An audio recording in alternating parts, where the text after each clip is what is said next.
लखनऊ से खबर, जहां निकाय चुनाव में ओबीसी आरक्षण पर सवाल उठे हैं। कोर्ट ने चुनाव तारीखों पर रोक लगाई है। कोर्ट ने राज्य सरकार से जवाब मांगा है। कोर्ट ने याचिका खारिज की तो अधिसूचना जारी होगी। चुनाव आयोग तारीखों का ऐलान कर सकता है। किन्नर समाज ने भी लखनऊ हाईकोर्ट में याचिका दायर की है। किन्नर समाज के लिए सीटें रिजर्व करने की मांग की गई है। आज कोर्ट दोनों मामलों में सुनवाई करेगी। तो ये बड़ी जानकारी आपको दे दें, निकाय चुनाव में ओबीसी आरक्षण पर सवाल खड़े हुए हैं। कोर्ट ने चुनाव तारीखों पर रोक लगाई है और इस मामले पर आज सुनवाई होनी है। राज्य सरकार से कोर्ट ने इसको लेकर जवाब मांगा है। साथ ही साथ कोर्ट ने याचिका खारिज की तो अधिसूचना जारी होगी। अब तारीखों का ऐलान कब होगा, इस पर सभी की निगाहें टिकी हुई है। किन्नर समाज ने भी लखनऊ में एक याचिका लगाई है कि उनको भी सीट दी जानी चाहिए। उसकी मांग किन्नर समाज की ओर से भी की गई है। तो निकाय चुनाव की तारीखों का ऐलान कब होगा, इस पर सभी की निगाहें टिकी हुई है। लेकिन उससे पहले आरक्षण संग्राम भी देखने को मिल रहा है। निकाय चुनाव की अधिसूचना आज जारी हो सकती है, क्योंकि कोर्ट की ओर से आज फैसला आ सकता है। हाईकोर्ट की लखनऊ बेंच ने अधिसूचना पर रोक लगाई है। कोर्ट में सरकार अपने जवाब को दाखिल करेगी। ओबीसी आरक्षण के सवाल पर सरकार से मोहलत मांगी गई है। याचिका खारिज हुई तो अधिसूचना जारी हो जाएगी। कोर्ट की तरफ से क्या सामने आता है ये देखना होगा। चुनाव आयोग फिर कभी भी तारीख का ऐलान कर सकता है।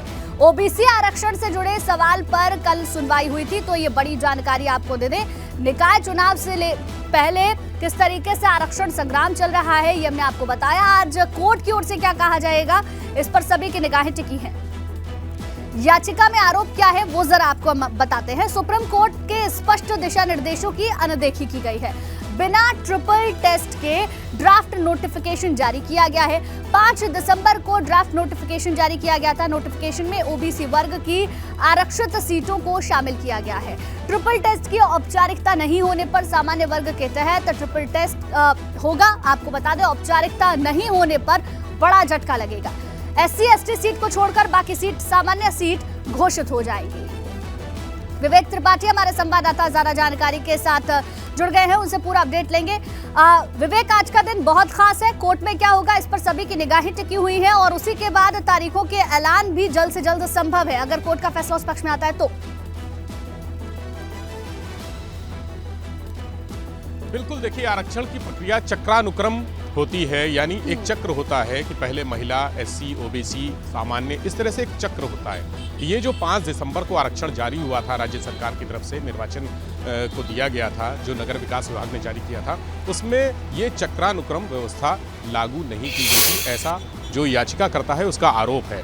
अब उन्होंने कहा कि ट्रिपल टी फार्मूला, इसके जरिए इसको सुरक्षित किया जाए, व्यवस्थित किया जाए और संशोधित किया जाए। ट्रिपल टी फार्मूला क्या होता है? सबसे पहले जो आरक्षण का प्रतिशत होता है, यानी किसी भी कैटेगरी में 50% से ज़्यादा आरक्षण नहीं होना चाहिए। एक लिमिटेशन है 50%। वो सबसे पहले जांचा जाता है कि पारदर्शी व्यवस्था है। अगर आरक्षण का प्रतिशत 50% से ज़्यादा बढ़ाया गया है तो क्यों बढ़ाया गया है, उससे किसको लाभ हो रहा है। यानी अगर सत्ताधारी पार्टी है तो सरकार है उसकी और उसके अधिकारी हैं, तो कहीं ऐसा तो नहीं कि अपने लोगों को लाभ पहुंचाने के लिए जहां जहां देखा कि वोट प्रतिशत फलानी पार्टी का जो जाति है या समुदाय है उसका ज़्यादा है, उस हिसाब से आरक्षण व्यवस्था लागू कर दे। वो देखा जाता है कि वोट प्रतिशत, आरक्षण प्रतिशत कितना है और किसको लाभ पहुंच रहा है और उसको कैसे बैलेंस करना है, उसको किस तरह से ऐसा सुनिश्चित करना है कि किसी भी कैटेगरी में 50% से ज़्यादा ना हो। इसके लिए एक आयोग का गठन होता है। आयोग पूरे परीक्षण करता है आरक्षण के प्रतिशत की और उसके बाद सिफारिशें लागू कराता है। वो सिफारिशों के आधार पर आरक्षण व्यवस्था परिवर्तित होती है। ये है ट्रिपल टी फार्मूला, यानी इस फार्मूले के हिसाब से मांग की गई है कि इसी हिसाब से आरक्षण व्यवस्था लागू होनी चाहिए। जो हाई कोर्ट में याचिका दाखिल की गई थी उसमें कहा गया था कि ट्रिपल टी फार्मूला के तहत हो। हाई कोर्ट ने राज्य सरकार को 24 घंटे का वक्त दिया था, यानी आज बुधवार, और आज उस पर सुनवाई होगी। राज्य सरकार को अपना पक्ष दाखिल करना है। अपना पक्ष दाखिल करने के बाद हाईकोर्ट फैसला सुनाएगा और उसके बाद तुरंत आनन फानन में आरक्षण की जो प्रक्रिया फाइनल करके तारीखों का ऐलान कर दिया जाएगा। वो इसलिए क्योंकि एक जिस तरह से याचिका दाखिल की गई है, बहुत सारे लोग तैयार बैठे हैं और अन्य याचिका दाखिल होगी तो ये प्रक्रिया लंबी हो जाएगी और इतनी लंबी हो जाएगी कि शायद चुनाव बहुत आगे टालना पड़े और संभव ना हो, चूंकि परीक्षाएं भी आने वाली हैं। फरवरी मार्च में परीक्षाएं होंगी, बोर्ड के एग्जाम होंगे। अगर जनवरी के पहले पहले ये प्रक्रिया पूरी नहीं होती है तो चुनाव 2-3 महीने आगे खिसक जाएगा, जो किसी भी तरह से लोकतंत्र के लिए अच्छा नहीं है, बेहतर संदेश नहीं होगा। एक लंबी प्रक्रिया अपनानी पड़ेगी। और शुक्रिया पूरी जानकारी देने के लिए। आप नजर बनाकर रखिए, आगे भी आपसे जानकारी लेते रहेंगे। निकाय चुनाव पर आरक्षण की अंतिम सूची जारी हो सकती है, ये बड़ी जानकारी आपको दे दें। आज के बाद कभी भी चुनाव की तारीखों का ऐलान हो सकता है।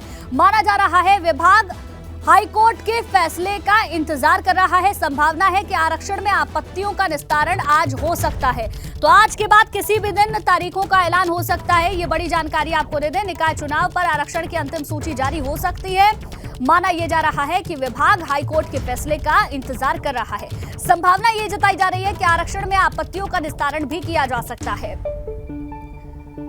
तो आरक्षण की अंतिम सूची जारी हो सकती है और आज के बाद किसी भी दिन तारीखों का ऐलान किया जा सकता है।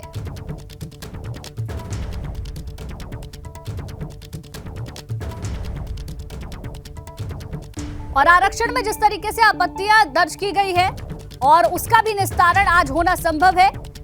राज्य सरकार को आज जवाब देना होगा और उम्मीद ये की जा रही है कि आज के बाद कभी भी इस तारीखों का ऐलान निकाय चुनाव को लेकर हो सकता है।